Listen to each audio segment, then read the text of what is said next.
Assalamualaikum warahmatullahi wabarakatuh. Perkenalkan, nama saya Nur Jum'ah, nomor induk mahasiswa 2011 30 6016, program studi pendidikan guru madrasah ibtidaiyah, dan dosen pengampu saya Habib Anwar Al-Ansori, MPD. Di sini saya akan menjelaskan metodologi studi Islam pendekatan sosiologi. Next, pengertian pendekatan sosiologis. Pendekatan adalah cara pandang atau paradigma yang terdapat dalam suatu bidang ilmu yang selanjutnya digunakan dalam memahami agama. Dalam hubungan ini, Jalaluddin Rahmat mengatakan bahwa agama dapat diteliti dengan menggunakan berbagai paradigma. Realitas keagamaan yang diungkapkan mempunyai realitas kebenaran sesuai dengan kerangka paradigmanya. Karena itu, tidak ada persoalan apakah penelitian agama itu penelitian ilmu sosial, penelitian legalistik, atau penelitian filosofis. Itu sosiologi berasal dari bahasa Latin yaitu socios yang berarti kawan, teman, sedangkan logos berarti ilmu pengetahuan. Ungkapan ini diungkapkan pertama kalinya dalam buku yang berjudul Course di Filosofi Positif karangan Auguste Comte 1798 sampai dengan 1857. Arif Rahman 2003-72. Sosiologi muncul sejak ratusan bahkan ribuan tahun yang lalu. Namun sosiologi sebagai ilmu yang mempelajari masyarakat baru lahir kemudian di Eropa. Walaupun banyak definisi tentang sosiologi, namun umumnya sosiologi dikenal sebagai ilmu pengetahuan tentang masyarakat. Next, pendekatan sosiologi dalam studi Islam. Yaitu A. Sekilas tentang perkembangan sosiologi. Semenjak kelahirannya, sosiologi konker dengan studi agama, meskipun perhatiannya terkadang menguat dan melemah.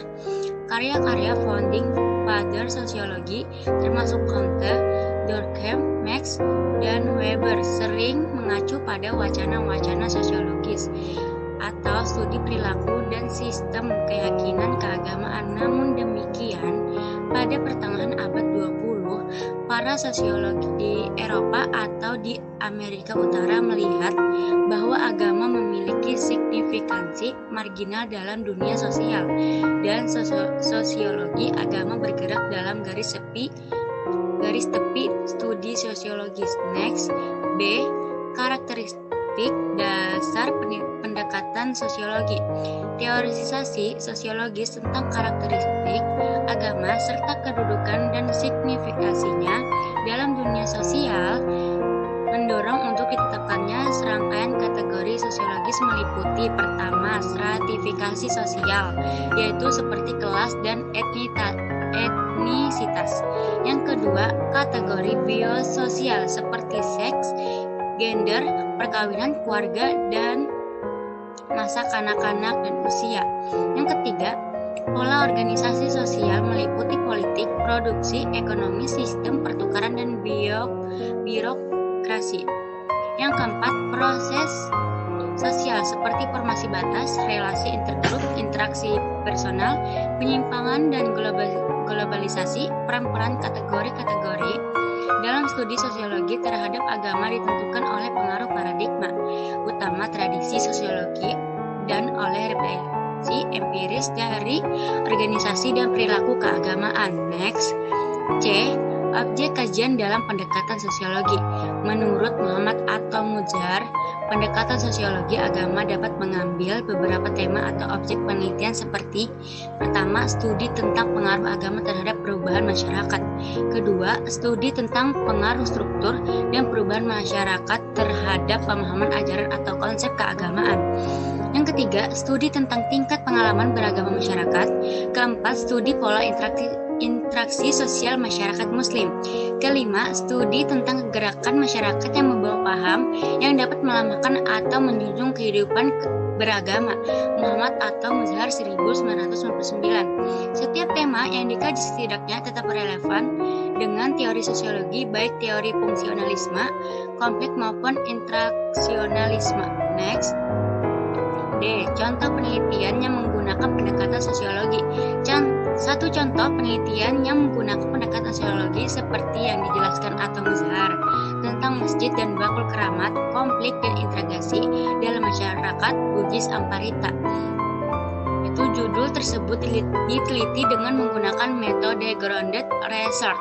Penelitian ini mempelajari bagaimana 3 kelompok keagamaan di mana orang-orang Islam, orang-orang Towana Tolitang, dan orang-orang Tolitang Benteng di Desa Amparita, Sulawesi Selatan berinteraksi satu sama lain, kadang dalam bentuk konflik, terkadang kerjasama, dan terkadang juga dalam bentuk interaksi. Muhammad atau Muzahar 1999.